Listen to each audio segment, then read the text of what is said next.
GAIA is Mother Earth. It's a reference to the sound where we both come from. We actually met through trance music, and yeah, it's the common ground. It's the music why we met each other, and you know, it's very important, I think, to never forget your roots, where you're coming from.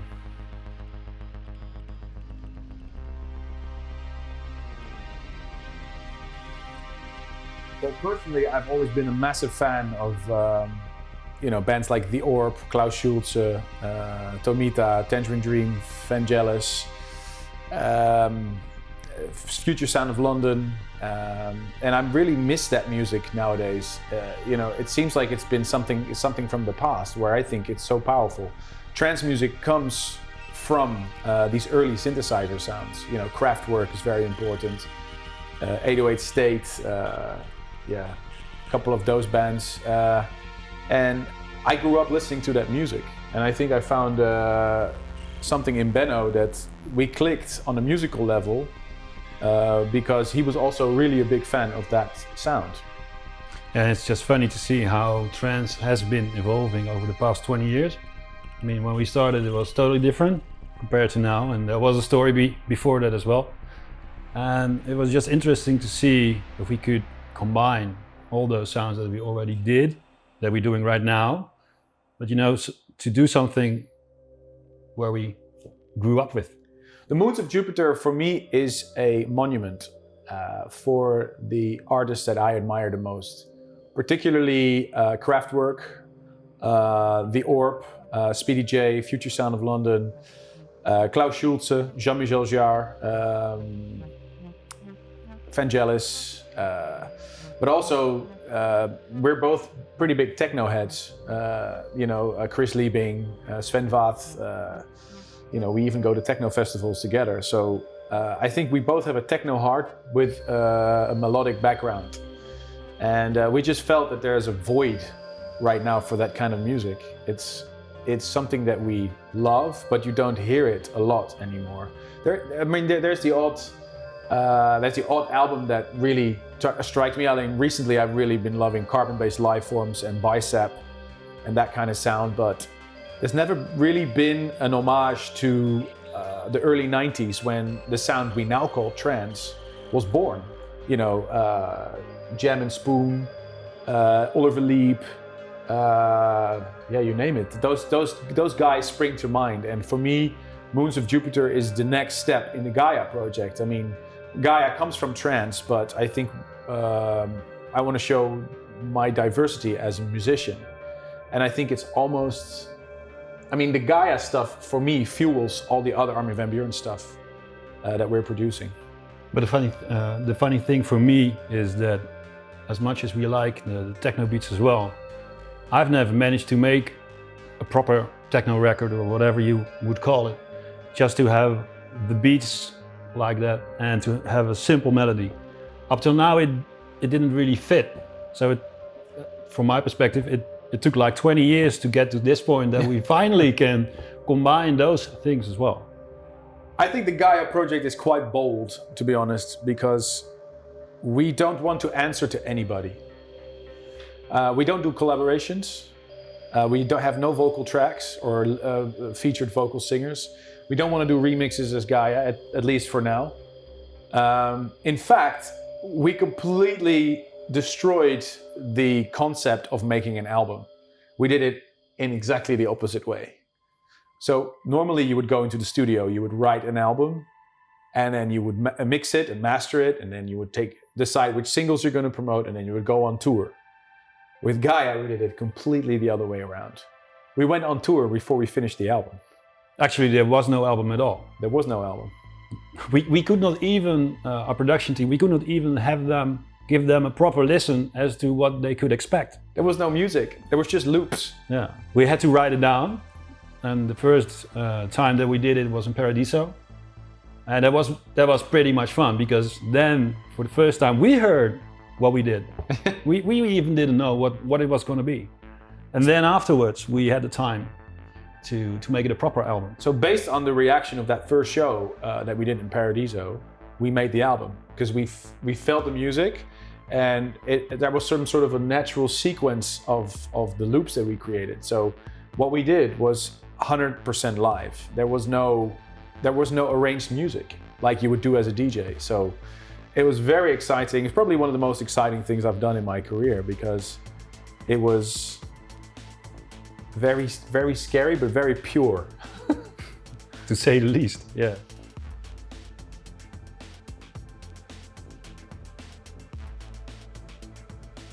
Yeah, well, we started, the first thing that we really wanted to do is create loops, just like that.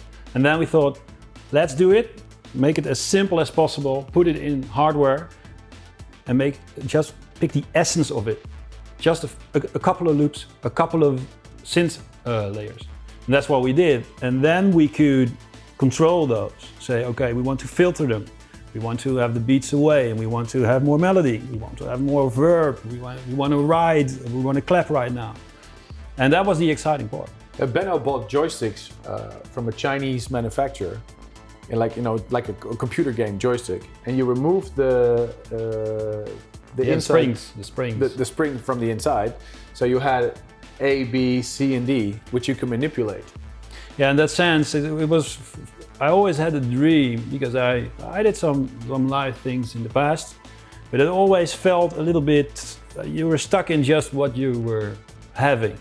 And what I would find really interesting is have a knob that does two things at once. So you can do two things at once, not just one knob, but two. And then when we made this device and we first tried it, we felt, hey, this is really going to work. And then our the creativity that we have in our mind, it could come out. So we completely started from scratch, also with the setup, because we wanted to limit ourselves to not overuse the CPU load of the laptops that we use, because obviously the laptops trigger the MIDI files. So we decided to use only one soft synth. So all the sounds you hear on the moons of Jupiter are created by one soft synth. Because if you have like more than 100 plugins in a project, the project will be very slow and it will drain the CPU. And especially if you're standing in a club or in a festival, the laptops get warm really fast. So we wanted to have the CPU load very low. And that's when Benno came up with the idea, why don't we limit ourselves rather than buying every plugin on the planet? And I think that was really powerful, because we had to only use one soft synth. I mean, 6 instances of, but it's one soft synth. It's the Native Instruments Massive.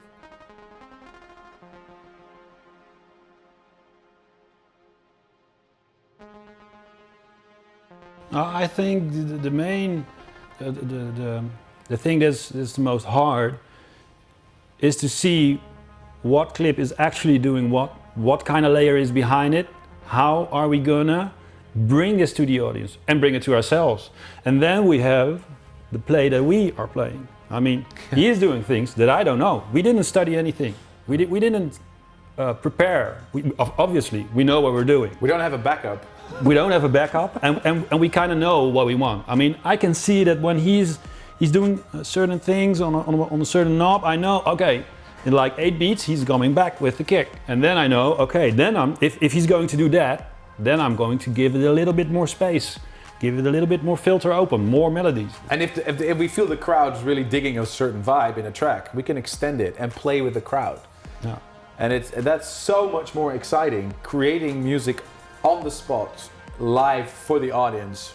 And yeah, I really want to stress that this is such an inspiration also for all the other projects that we're doing. I mean, but GAIA is the opposite of what you would do as Armin van Buuren, I think. But it's still also me, you know, because we produce it together and there's a lot of my DNA into it. It really, when I listen to Moons of Jupiter, it really brings me back to when I started as a producer. And it felt such a relief when we were in the studio creating the live set, not to be limited by an arrangement, or we were just creating loops.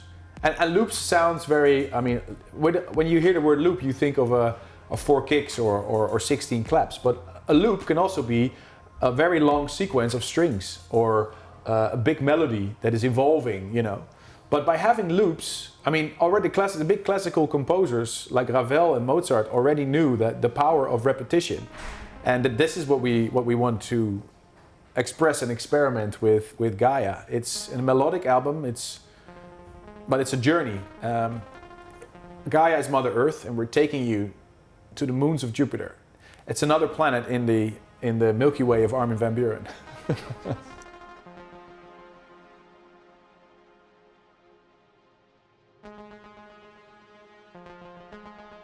Yeah, well, one of the reasons that it's natural for us to do it this way is because we know each other for so long. I mean, I think well, we've been making music since 2006 together. Yeah, so that's we go a long way back. And during the time when you're in the studio, you know each other at a certain point that you know, okay, he's going to say, I want you to have this, and then I'm over, yeah, but I cannot move faster. I mean, this is what it is. So we know each other that well. And then it's just a matter of performing it live. That's the really fun part, because if it works, it's like, yeah, I knew you were going to do this, and I could anticipate him on that one. And he has the same thing with me.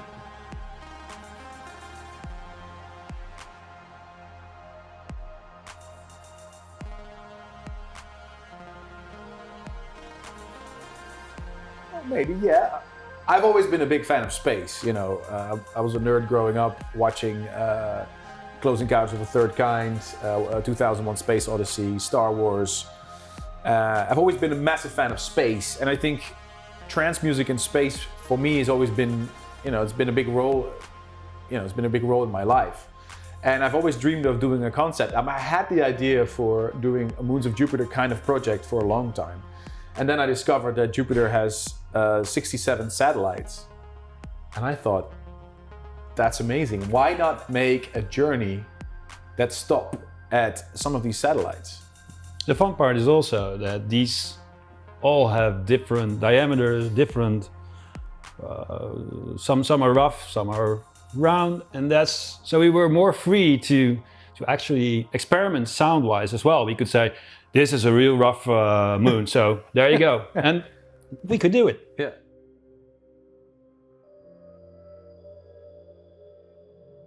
Absolutely. For me, if you listen to Moons of Jupiter, it is really like GAIA takes you on a trip to Jupiter, and you fly in a spaceship to the moons. You know, and this is what you would hear. It's a soundtrack for that journey. I think it's almost essential just to listen to the album from the very start to the very end to get to that concept, because the tracks on itself, we like them as well, of course, but it's the journey that makes it so interesting. Specifically for this, and it's more than a mixed album. I want to stress how we made this. We first did the live show, then we did the sequence, because we knew that needs to be an album, because people, you know, they want to have a reference or for some sort. But when you go to see a live show of GAIA, we may take a different route next to the moons, depending on the crowd's reaction. So it's not a fixed, this sequence is not a fixed thing for us. And you can fly and passing different moons all the time. And that's what makes it very interesting. So having the separate tracks doesn't really do the album justice. It's even more than a mix CD. It's not like we had individual tracks and made a mix album. All the sounds that you hear are sort of intertwined. So I strongly recommend everybody to listen to the entire sequence rather than the individual tracks, which is difficult now with, you know, Spotify and everything, because everybody's used to like checking individual tracks. But if you can, please listen to Moons of Jupiter and see it as a journey. This is also something that, speaking for myself, I love to do for so long, because normally you would make a track and it's just a track for a certain setting and then that's it. But it's just so interesting if you take the concept and you can fill it in from the very start to the very end, do different tempos, do different sounds, different stories if you like.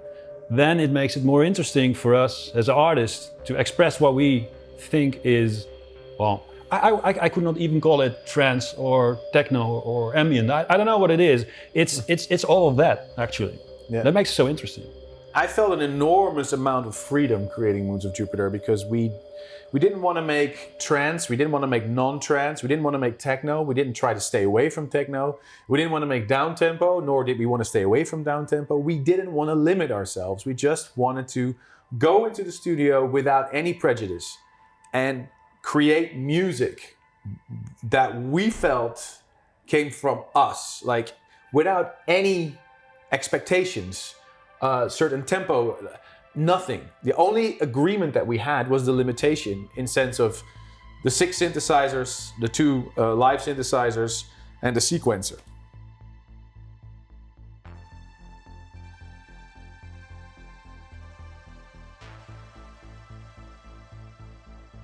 Trance is a very important part of both our lives. I mean, Benno started his career as rank 1.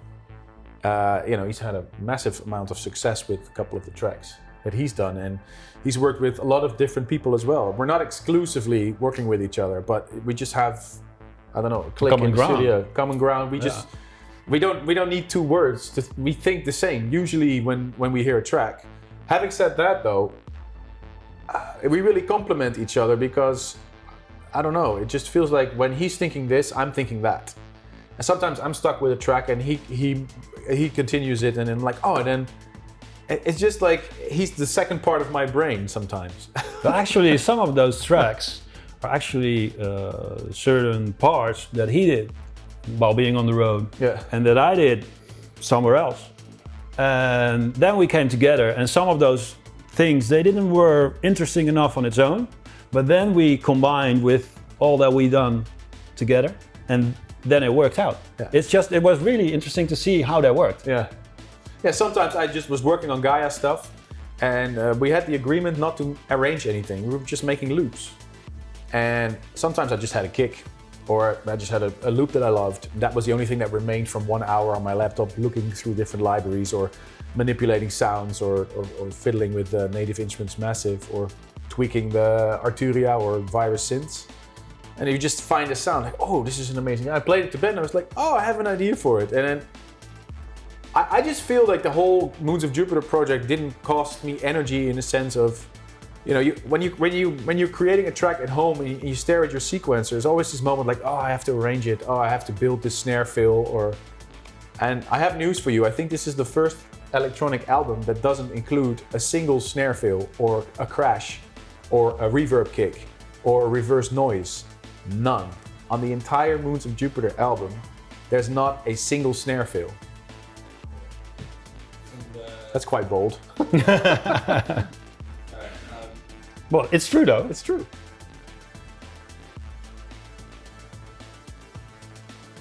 Yeah, how would you describe that? We started in Miami a couple of years ago with the concept of GAIA Live, and then we wear the hoodies because we feel, I don't know if you agree with this, Benno, but you have to help me. We agree it shouldn't be about the face or the happy smiling guy or the guy jumping in the air. It should be really about the music and the feeling that it evokes. So we started with that concept, and we just felt like we have to move on with this. That's why we came with the completely live setup. And I think first and foremost, we did this for ourselves rather than for a crowd. Of course, we hope that people will like the album, but we did it for us. We enjoy it that much that when we were doing this and we were building this setup, you have to imagine that we were actually kids in a candy store. Kids in the candy store. We were doing things. Wow, we can do this. Whoa. We should record it. And normally we have all these sounds. Like sometimes we're creating a pop track, for example, in the studio, and then you're putting a loop, and then he puts a reverb on it. It's like, wow, and then we're just grooving, and then, oh no, we can't do that groove because we're working on the pop track, so it won't work on the radio, so forget it. But now we were like, one day we're gonna do an album that we are gonna do exactly what we want to do, and there's nobody that's gonna tell us what to do. So nobody here at Armada, not our wives, not our best friends. The only person I had to answer to for this album is Benno. And vice versa. So that's it. There was no compromise. This is who we are. And if you don't like it, tough luck.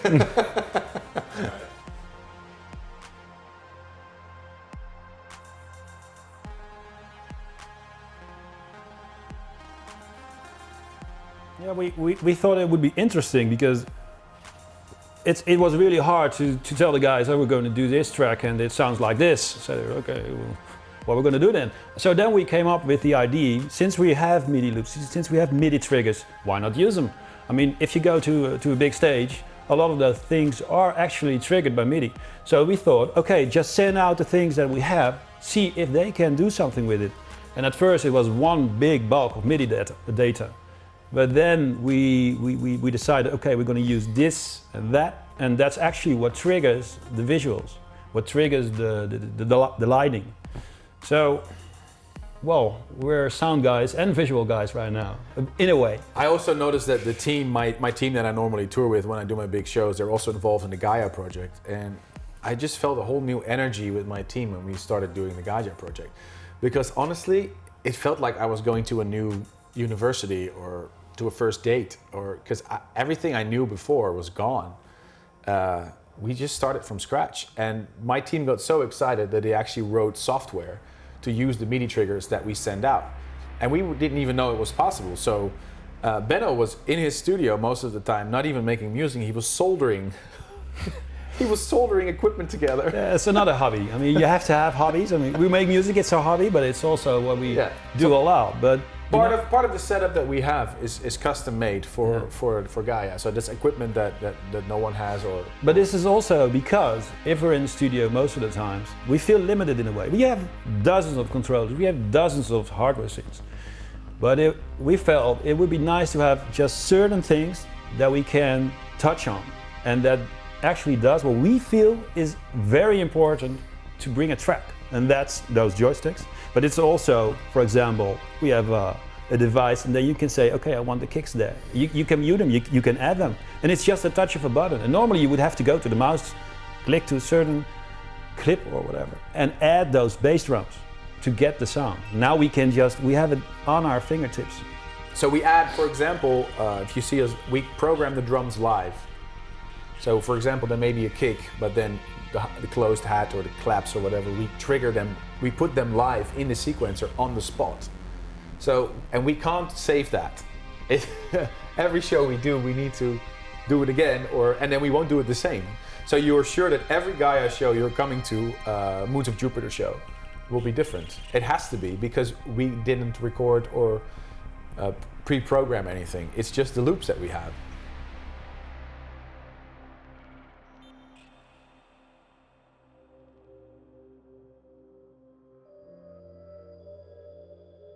Well, one side of the story is that we felt for this project, it's all about the music. It's not so much about the faces and who we are. It's about what we want to express, the music.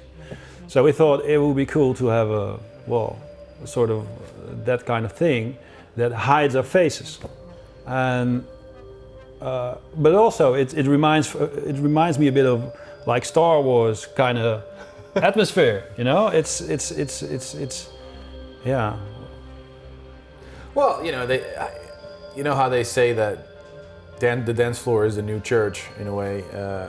I don't know if I agree with that, but I think it's a little provocative to stand on stage with those hoodies on. Trust me, it's not easy because it's very warm in those, and they're leather. Especially him, he's very sweaty. So it's worth it though. Also, I want to say that you know, in 2010, I had a little bit of a backlash when I was #1 voted by DJ Mag, because I felt restricted very much in the studio because I was trying to please my fans too much, and I was not being myself anymore. So all I wanted to do was make a follow-up to the single that I had before that had a little bit of success. So I forgot that I was supposed to be having fun in the studio. And that's what I'm doing right now. I think if you see Armin van Buuren in 2019, you see a guy that does trance, does pop things, does down-tempo stuff, but also does a radio show and does GAIA. And that's because I now accept more who I am as an artist. This is who I want to be, and this is what I want to represent. And I know that for some of the people who have certain expectations about GAIA, it may be a little bit of something they have to get used to. But this is probably the most personal album I've ever done. Probably the album I'm most proud of because it's one story. It feels like it's whole for me. And it is really like you look into my soul. Like if people don't like this album and they say something bad about it, they will crush me. Now it's true because it's so personal. It is so, it comes from the heart. And when I listen to it today, I don't get bored of it. I can listen to it over and over and over and over again, and every time still be surprised about, you know, the tracks, or you just love listening to it. I think it's also because it's somehow in our DNA. I mean, yeah. I think the people that really love the things that we let them listen to, they understand what we mean. They understand it as well.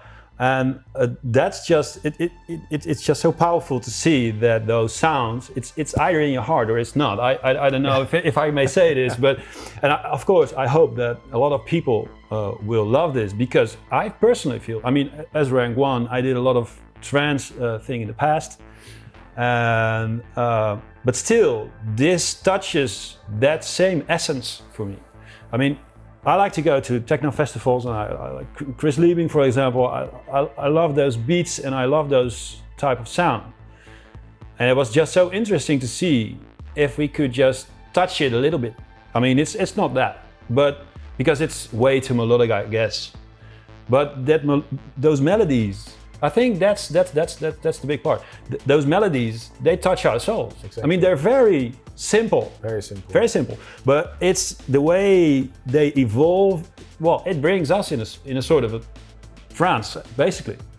And yeah, well, that's the main reason for doing this.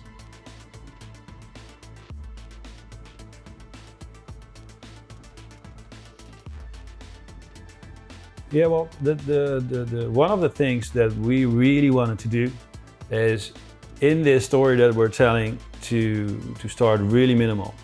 To start basically with nothing. I mean, you're in space, there's not so much in space. I mean, there's just void. And then the further you go, the more you can see and the more will come to you. So, and this is what we wanted to get the audience triggered by this as well. And it is gradual, but for us it's essential, I think.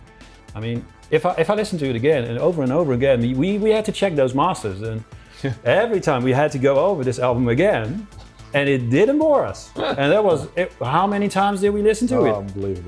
Unbelievable. But it's the journey from minimal to the very end is, well, not so minimal anymore. Yeah. Well, it's also a reaction to these times, you know, where everything goes fast and everything's Spotify and everything's, you know, quick and playlists and everything. It's an anti-reaction.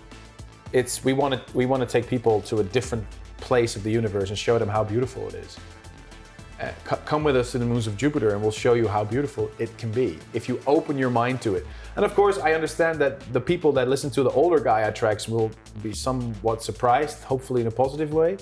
It takes a little bit of an effort I think, to get adjusted to the new GAIA sound. Of course, you'll still hear the older GAIA sound in there because we're both trance fans by heart, but we don't want to be stuck in the trance thing. We want to be moving on and tell people, hey, there's more planets in this universe, you know? I'm not saying that the current trance sound is bad at all. We're not, you know, that's not what we're saying. We're just saying, like, if you open your mind to this journey, and you come with us to the moons of Jupiter, to this dark world where it's minimalistic, where it's exciting, where it's beautiful. You know, if you let us take you, I'm sure that you'll be amazed. I think we made a big picture of all of these things. I mean, you could see it like if you're watching a very big painting. At first, you're zooming into one. You can zoom into one person, which can be interesting. But it's more interesting to see what's happening for the rest of the painting. Yeah. And that's actually what we felt is missing these days, at least for us. And this is, how many times did we not tell each other, like, why are we not going to do this? Exactly, and every time there was a reason not to, and at a certain point we said, well, we have to do this before we die. I mean, this is something we really need to be done. The biggest compliment that I got was from you when I remember, because normally Benno and I sit in the studio together all the time, almost every day, and we still do. But for this particular album, when we were arranging it, we worked remotely. So I had the loops and it had to be arranged. So I was arranging and he was arranging and we were sending each other back and forth. And then during one of those conversations, because I was on tour and I did the arranging mostly on my hotel room, and he was in his studio and he was fixing, and I got the project back and I sent it to him, and it was 50-50. And at one point he was so into it that he told me, he said, I have to release this album before I die. And it sounded pretty dramatic, but I had exactly the same feeling. I was like, this is so personal. I want to, no matter what this album will do as a success, or whether we will be successful or not, or whether we will upset the whole Trance family or not, I don't know. This is who we are. If you don't like it, at least we are happy. But that proves to us, I think, that it's a genuine thing, right? I mean, and that's, I think, really important these days as well. I mean, as an artist, you can do projects and tracks, but doing something this personal, and we like it this much, it needs to be done. It needs to be, we need to share this with you. And I'm really happy that I'm in a position that I can, of course, release this, and Benno put his trust in me, but also as a human being, music is so important to me personally. And when I listen to carbon-based lifeforms, for example, I'm a massive fan of those guys. Big props to you. That was a big inspiration for the album, as was The Orb, as was Future Sound of London. I always dreamed of making an album that had that power to me, and that's what we've done. So we've created something that we always wanted to make. That's a lot, to put a long story short. And the good news is, Jupiter has 67 satellites, and we've only taken you on this album to 21. So who knows?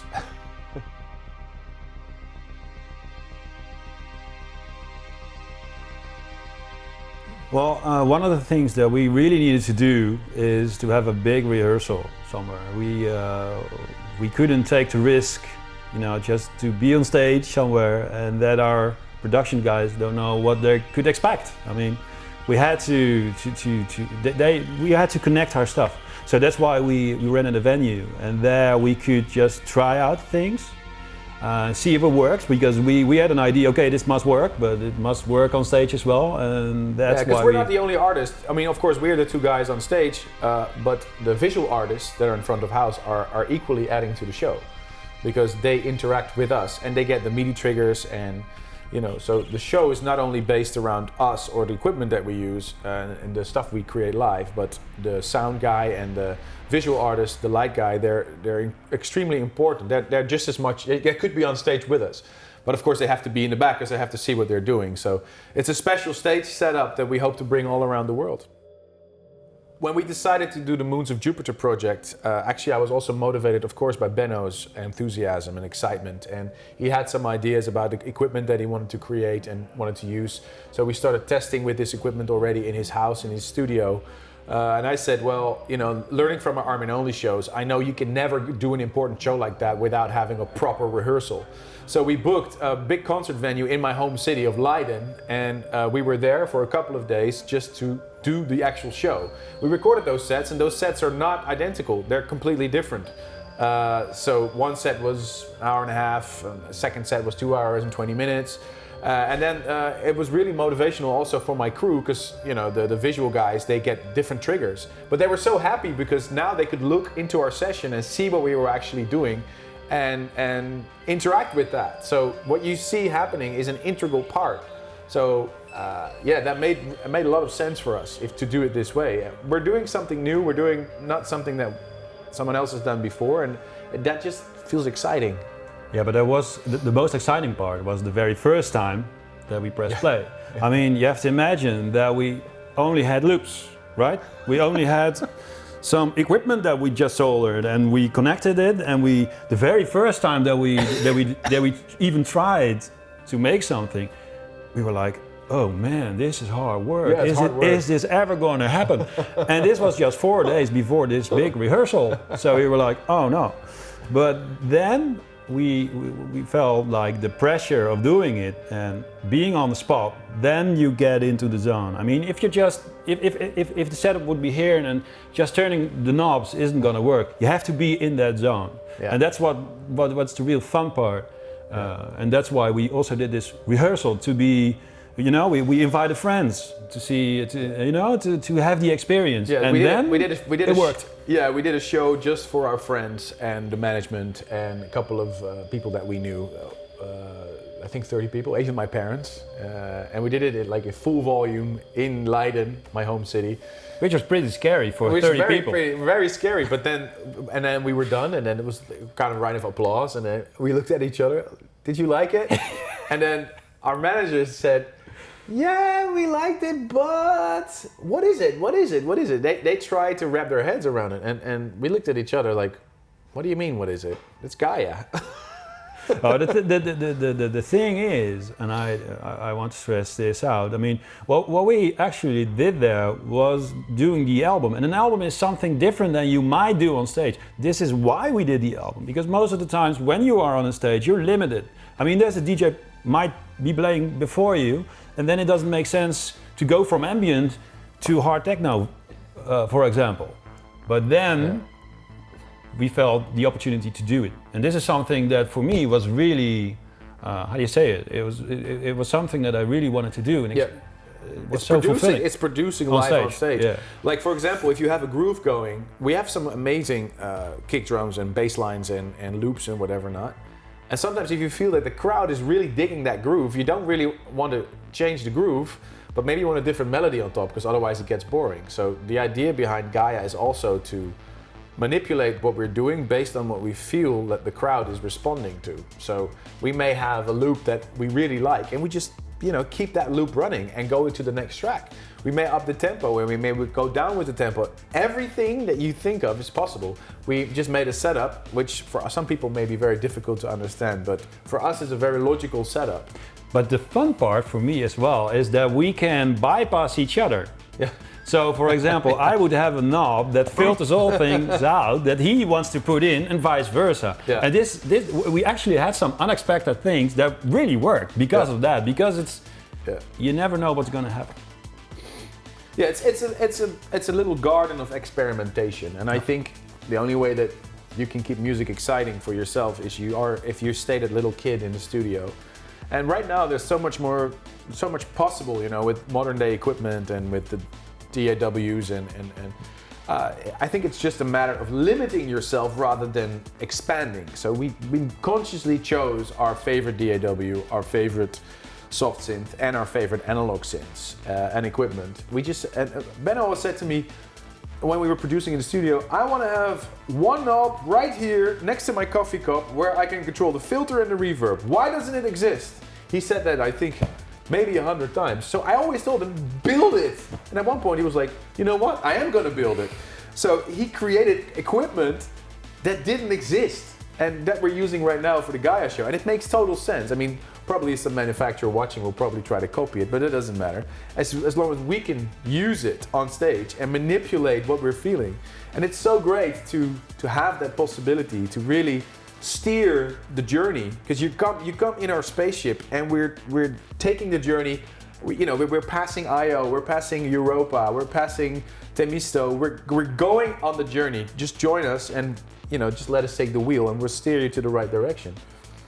It's also, I think, 20 years of studio experience that we put into this project. No man, it's 2 little kids with a garden of toys. That's what we all want, right? Exactly.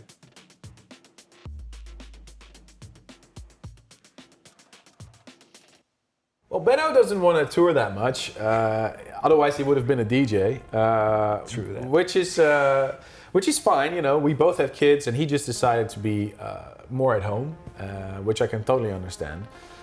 But for GAIA show, we need to be on the road together. So we're going to do a limited amount of shows. We don't do 100 shows a year. We can't. It's also a very different way of touring, because when I tour as Armin van Buuren, I have my crew, I have my stage set up, you know, the CDJs and whatnot. There's not a CDJ in sight when I do the GAIA show. Everything is loop-based, and everything that we do is live. So we have keyboards on stage, we have live equipment, we have everything to make a live show, but it's not a DJ setup. So we have to bring all this equipment with us around the world, which is very costly because it's pretty big equipment. You know, the boxes are pretty big. But having said that, I mean, I cannot wait to perform those tracks again on stage, because the fun part is, for me at least, to see how will it be if we do it the next time and the next time, because every time it will be different in a way. And we have the freedom now to go to other moons that are not on the album as well. So we will keep generating loops, and you know, if there's a day that we're in the studio trying to create a new Armin van Buuren track, then we might just say, you know, not this day, we're going to make some loops. And then we'll just go in nerd mode and create a couple of new loops. So it may be that if you come to a GAIA show, you'll hear a completely new track. But please remember that that track is being arranged for you on the spot. It's not something that we've prepared beforehand.